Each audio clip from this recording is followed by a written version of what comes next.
Hey y'all, Demigod of Nails here, and I'm about to do my pedicure. I tried to say hi with my toes, so I thought I'd bring my hand down. Listen, y'all, this took me a lot to figure out camera angles and lighting, so I was like, let me just do it with what I have and zhuzh it up along the way, and this worked out. So just so y'all know, I'm doing quite a bit of yoga and Pilates to get this done. But I went ahead and took off the polish and put on some cuticle softener on all of my toes. And warning in advance, I hate doing my own pedicures. I don't like doing my own pedicures. There will be a vlog series coming out with me going to the best NYC salons for a pedicure, allegedly, and I'll let you know my review on all of those, so look out for that in the future. But here, I'm doing my own toes because I forced myself to do my own toes just so I can show y'all what a pedicure looks like until I can get an in-service, in-client pedicure, so you know my exact procedures. But here, I'm just pushing down the cuticles, and I moved in a little closer so you can really see. I'm really getting in there, tucking under the cuticle line and lifting up to remove the bulk of the debris. And now I'm going in with the narrower side just to see what those ingrowns are doing. My ingrowns bother me so bad. They grow in so sharp and weird and angled that I have to get them out. And I'm using one of the angled ingrown tools to get any debris. Typical debris is like toe jams, sock lint, random things like that that get up under the nail, causing like a bulging, allowing your nail to cut into the sidewalls, thus creating pressure and inflammation, which is where the ingrowns bother you. Yep, I went too deep, and as I'm bringing out the toenail, I cut the sidewall, and I use a little bit of antiseptic just to help with the clotting and sort of escalate the clotting process, so that my toes can get back to normal, and I leave that toe alone on that side for as long as possible while the septic is sort of getting in there and closing everything off, and you know moisturizing the area as well as disinfecting the area. So I go in with the long, you see these sort of like ledges inside of the ingrown tool. That helps me sort of saw off the side of the nail and get down in there. And on the other foot, I'm just repeating the process of pushing back the cuticles and seeing what will need to be clipped, removing any additional growth or gunk and all this stuff that comes up on the nails that makes it gross. I'm on a weight loss journey, and I've been doing HIIT exercises and putting on sneakers. I'm not normally a sneaker girl. I'm a Doc Martin girl all day. I love boots. Boots fit my feet well. Sneakers, for some reason, do not. So jumping around, hopping around, squats, running, all these things, I've really felt every nook and cranny of what's going on with my toes. So I was like, okay, I need a pedicure now. I need it. I need it now, and it needs to happen. Plus, I promised myself that I would show you guys what a pedicure looks like, just to sort of broaden the spectrum on my channel of what I show you. And thank y'all for tuning in. So while y'all see me, getting in with the ingrown tool and clipping away at those cuticles, go ahead, like, share, subscribe. Thank y'all for coming to my channel. There will be more content. Of course, there's bespoke content. Please, please, please feel free to comment down below what you would like to see from me. Any suggestions, any questions, any concerns, anything, let me know down below, and subscribe for more content. I'm pretty much on here all day, every day. So I'll be here. I'll see your comments. I'll see your likes. I'll see your subscriptions. And I thank you, thank you, thank you so much.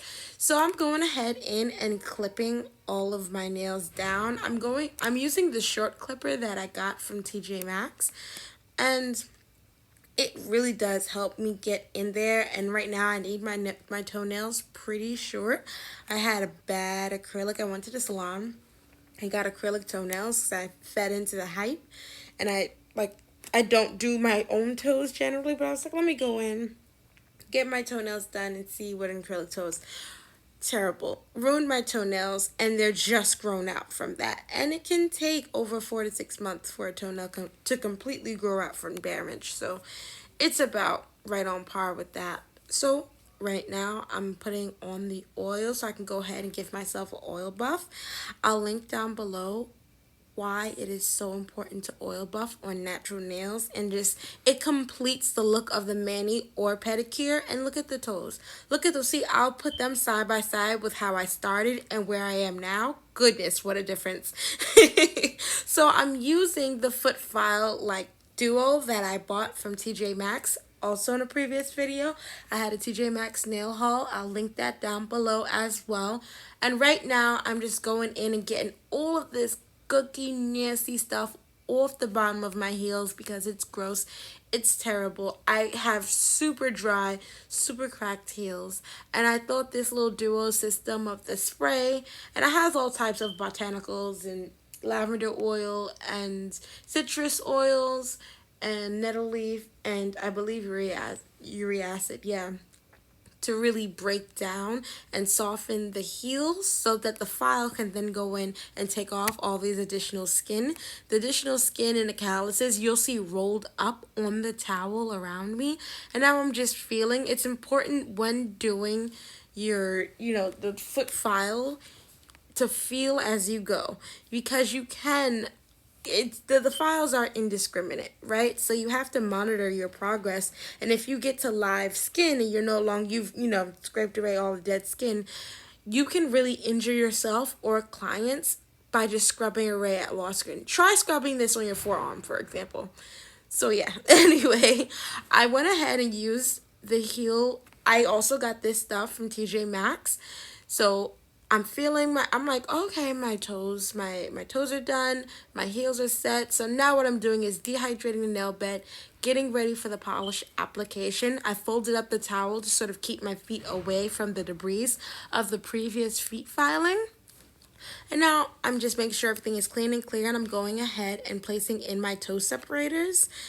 I love these things. It feels so nice to have these in between my toes, but I've noticed some clients don't like them and want them out as soon as possible. So let me know down below what you think about toe separators. If you like them, if you don't like them, let me know. And now I was deciding last minute which polish I should do, and I decided to go with the Essie. But right now I'm basing it in Nail Tech because I am preparing my nails to grow out for the spring and summer.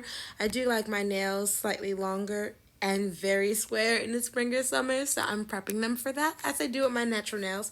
The baseline health, length, and growth of your natural nail is important. I will say it till I am blue in the face. Focus on that. And that's what I'm doing. So now I'm polishing. This, for me, took 3 coats because I wanted that polish opaque. When I say opaque, I didn't want any sign of like the base. I didn't want any clear areas, no splotchy paint job. No, I wanted it solid color. So I said, let me just do 3 coats. And to be honest, I thought this was going to be brighter than it appeared. That's partially my fault. I didn't figure how it would settle, especially against my skin tone. But it's sort of like a bluish mauvey pink, and it does work, and it's a very neutral toe. So it'll help me decide my future toes a little easier, so I'm satisfied. All in all, I overthink this. As I think I've said in a previous video, specifically a rant video, I tend to think about what color I'm putting on my hands and feet for hours, days at a time, just staring at the hundreds of colors I have in my collection, because I don't know. I know it's not a permanent choice and I can change this at any time, but I'm super indecisive, as I'm sure a lot of you guys are too, because I have had clients, I've invented this thing where I call it color consultation, where I'll stand there and ask you sort of day in and day out what color you wear. Is your workplace more conservative? Are they more liberal with what colors you can wear? Nail art. What style do you wear your hair? Do you smoke cigarettes? All of these things affect the lasting ability of your nail. And it also can affect what color you should do. So color consultation is what I call it. Feel free, text out there to borrow it. And I like to do that, and I have to do it for myself. Ooh, this top coat I also got from TJ Maxx. Of course, as I said before, I'll link it down below. And I'm just going in. One of my biggest pet peeves, you guys. biggest pet peeves is when a couple of days later, I don't know if you guys ever noticed it, but when you get the top coat, a couple of days later, you look down at your toe and you see these weird matte areas on your nail where you can tell that there is no top coat. Yeah, I hate that. So I'd rather get it on the side walls and pick it off and have that nail fully coated, fully topped off as you see me doing now, rather than have those weird matte areas later on. So I am all done. This is the before and after. I look so much better. It is better. I feel better. Thank y'all for stopping in, and I will see you in the next one.